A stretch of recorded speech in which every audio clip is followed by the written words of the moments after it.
नमस्कार दोस्तों, आइए जानते हैं हरियाणा की 100% सही 25 बड़ी खबरों को फटाफट अंदाज में। लेकिन उससे पहले वीडियो को एक छोटा सा लाइक जरूर करें।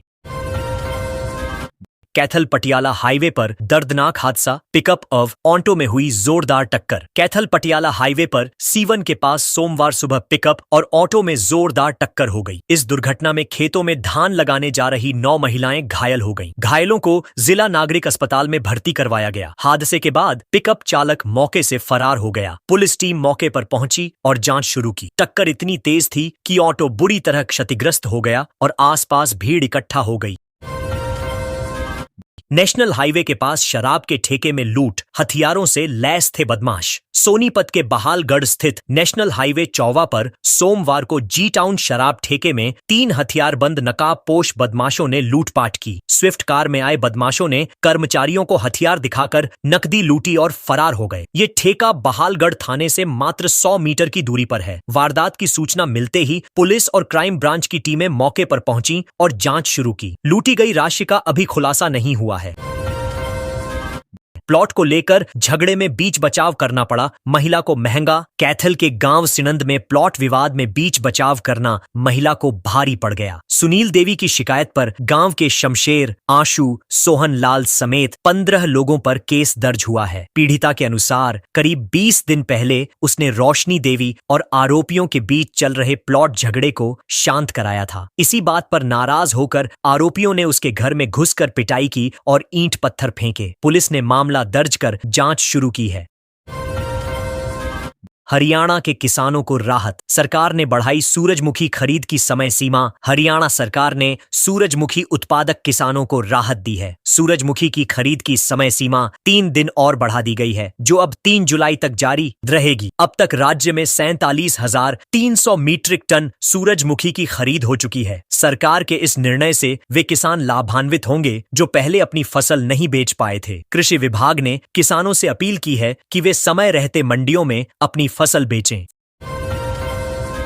फिनिक्स क्लब की बिजली काटने पर ऊर्जा मंत्री विज का सख्त एक्शन। अंबाला छावनी के फिनिक्स क्लब की बिजली गलत तरीके से काटे जाने पर हरियाणा के ऊर्जा मंत्री अनिल विज ने सख्त एक्शन लिया है। उन्होंने बिजली निगम के कार्यकारी अभियंता हरीश गोयल को सस्पेंड कर दिया है। गोयल यमुनानगर के जगाधरी में कार्यरत थे और उनके पास नारायणगढ़ का अतिरिक्त प्रभार भी था। विज ने अधिकारियों को चेतावनी दी है कि लापरवाही या भ्रष्टाचार को किसी भी स्तर पर बर्दाश्त नहीं किया जाएगा। लॉरेंस बिश्नोई ने देवेंद्र बूढ़िया का किया समर्थन, एक तानाशाह को अंजाम भुगतने की धमकी। अखिल भारतीय बिश्नोई महासभा विवाद में नया मोड़ आया है। गैंगस्टर लॉरेंस बिश्नोई के नाम से वायरल एक पोस्ट में देवेंद्र बूढ़िया का समर्थन करते हुए एक तानाशाह को अंजाम भुगतने की धमकी दी गई है। हालांकि पोस्ट में कुलदीप बिश्नोई का नाम नहीं लिखा गया, लेकिन इशारा उन्हीं की ओर माना जा रहा है। कुलदीप के मीडिया प्रभारी ने इस पोस्ट को पुरानी और फर्जी आईडी से बताया है। पुलिस को कोई शिकायत नहीं मिली। देवेंद्र बूढ़िया की तबीयत बिगड़ी, हिसार के निजी अस्पताल में भर्ती कराया। दुष्कर्म केस में गिरफ्तार बिश्नोई महासभा के पूर्व अध्यक्ष देवेंद्र बूढ़िया की तबीयत राजस्थान से हिसार लाते समय बिगड़ गई। उन्हें हिसार के निजी अस्पताल में भर्ती कराया गया। अदालत में पेश करने के बाद उन्हें 14 दिन की न्यायिक हिरासत में भेजा गया है। उनके वकील पवन रापड़िया ने कोर्ट में एप्लीकेशन देकर केस को गुरुग्राम स्थानांतरित करने की मांग की है, क्योंकि उनका इलाज मेदांता हॉस्पिटल में चल रहा है।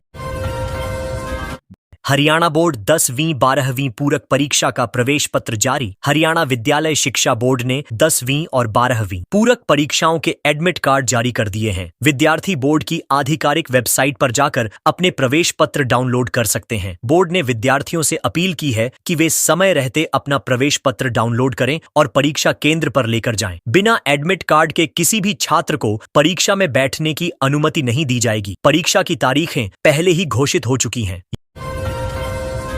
यमुनानगर में बारिश ने मचाई तबाही, सरस्वती शुगर मिल को 50 करोड़ का नुकसान। यमुनानगर में लगातार हो रही तेज बारिश और नाले के ओवरफ्लो होने से सरस्वती शुगर मिल में करीब 4 फीट पानी भर गया। 2 गोदामों में रखी 2.20 लाख क्विंटल चीनी में से 1.10 लाख क्विंटल चीनी खराब हो गई, जिससे मिल को लगभग 50 करोड़ रुपए का नुकसान हुआ है। साथ ही पानी से मशीनें भी क्षतिग्रस्त हो गई हैं। मिल प्रशासन ने नुकसान का आकलन शुरू कर दिया है और मरम्मत का काम जारी है।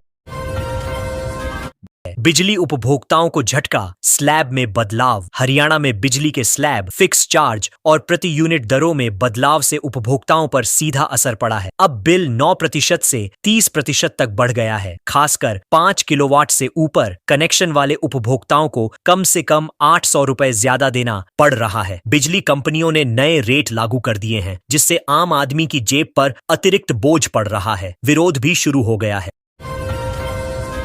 हरियाणा में 11 जिलों में बारिश। जुलाई के पहले सप्ताह प्रदेश में मानसून रहेगा मेहरबान। हरियाणा के 11 जिलों में सोमवार को झमाझम बारिश हुई, जिससे लोगों को उमसभरी गर्मी से राहत मिली। चरखी दादरी में सबसे ज्यादा 45.5 मिमी बारिश दर्ज की गई। मौसम विभाग ने अनुमान जताया है कि जुलाई के पहले सप्ताह में भी मानसून सक्रिय रहेगा और बारिश का सिलसिला जारी रहेगा। किसानों को भी इसका लाभ मिलेगा। बारिश से तापमान में गिरावट आई है और मौसम खुशनुमा हो गया है। मुख्यमंत्री विवाह शगुन योजना की राशि में बढ़ोतरी। हरियाणा सरकार ने मुख्यमंत्री विवाह शगुन योजना के तहत पिछड़ा वर्ग के अंत्योदय परिवारों को बड़ी राहत दी है। अब इस योजना के तहत लाभार्थियों को 51,000 रुपये की शगुन राशि मिलेगी, जो पहले से अधिक है। सरकार का कहना है कि इससे सामाजिक न्याय और गरीबों को आर्थिक सहायता मिलेगी। यह राशि बेटियों की शादी में मदद के रूप में दी जाएगी। योजना के तहत आवेदन प्रक्रिया पहले जैसी ही रहेगी। महिला पहलवान विनेश फोगाट बनी मां। दिल्ली के अपोलो अस्पताल में हुई डिलीवरी। हरियाणा की मशहूर महिला पहलवान और कांग्रेस विधायक विनेश फोगाट मां बन गई हैं। उन्होंने दिल्ली के अपोलो अस्पताल में बेटे को जन्म दिया। सोमवार शाम उन्हें भर्ती कराया गया था। जन्म के बाद से ही परिवार, खेल जगत और राजनीतिक हलकों से बधाइयों का सिलसिला शुरू हो गया है। फिलहाल जच्चा और बच्चा दोनों स्वस्थ हैं। फोगाट परिवार में खुशी का माहौल है और फैंस भी उन्हें शुभकामनाएं दे रहे हैं। हरियाणा में बिजली दरों की बढ़ोतरी पर इनेलो का प्रदर्शन। हरियाणा में बिजली दरों में बढ़ोतरी के खिलाफ इनेलो पार्टी ने पंचकूला के सेक्टर 6 स्थित जाट भवन में प्रदर्शन किया। पार्टी अध्यक्ष अभय सिंह चौटाला के नेतृत्व में कार्यकर्ताओं ने सरकार के खिलाफ नारेबाजी की। उन्होंने कहा कि बिजली महंगी कर सरकार आम जनता पर बोझ डाल रही है। अभय ने सरकार से बिजली दरें तुरंत वापस लेने की मांग की। उन्होंने चेतावनी दी कि अगर फैसला वापस नहीं हुआ तो आंदोलन तेज किया जाएगा। देवेंद्र बूडिया विवाद में गैंगस्टर लॉरेंस की धमकी की कुलदीप बिश्नोई ने बताई सच्चाई। बिश्नोई महासभा विवाद में गैंगस्टर लॉरेंस की पोस्ट वायरल हुई है, जिसमें देवेंद्र बूडिया के समर्थन में एक तानाशाह को अंजाम भुगतने की धमकी दी गई है। इशारा कुलदीप बिश्नोई की ओर माना जा रहा है। हालांकि कुलदीप ने इसे अफवाह बताते हुए पोस्ट को फर्जी बताया है। उन्होंने कहा कि यह महज भ्रम फैलाने की कोशिश है। पंजाब केसरी ने भी इस पोस्ट की पुष्टि नहीं की है। पुलिस ने अब भी कोई FIR दर्ज नहीं की है। हरियाणा में 33,000 अफसरों को नोटिस। हरियाणा में सूचना का अधिकार अधिनियम को लेकर बड़ी लापरवाही सामने आई है। बीते 19 वर्षों में 33,179 अफसरों को नोटिस जारी किए गए हैं, क्योंकि उन्होंने RTI के तहत जानकारी नहीं दी या अधूरी दी। इसके अलावा 4,048 लोक सूचना अधिकारियों पर कुल 5.91 करोड़ रुपए का जुर्माना भी लगाया गया है। यह आंकड़े 12 अक्टूबर 2005 से 31 मार्च 2025 तक के हैं और इन्हें एक RTI आवेदन के तहत डिपो होल्डर का लाइसेंस रद्द। फूड एंड सप्लाईज विभाग ने की सख्त कार्रवाई। पलवल जिले के हथीन क्षेत्र के रींडका गांव के राशन डिपो धारक गजेंद्र का लाइसेंस रद्द कर दिया गया है। जिला खाद्य एवं आपूर्ति नियंत्रक सौरभ ने यह कार्रवाई की और उसकी सिक्योरिटी राशि भी जब्त कर ली गई। शिकायतकर्ता नरवीर ने समाधान शिविर में इस मामले की शिकायत की थी। मंत्री राजेश नागर को भी शिकायत भेजी गई थी। विभाग ने कार्रवाई तो की, लेकिन थाने में अब तक केस दर्ज नहीं कराया गया है।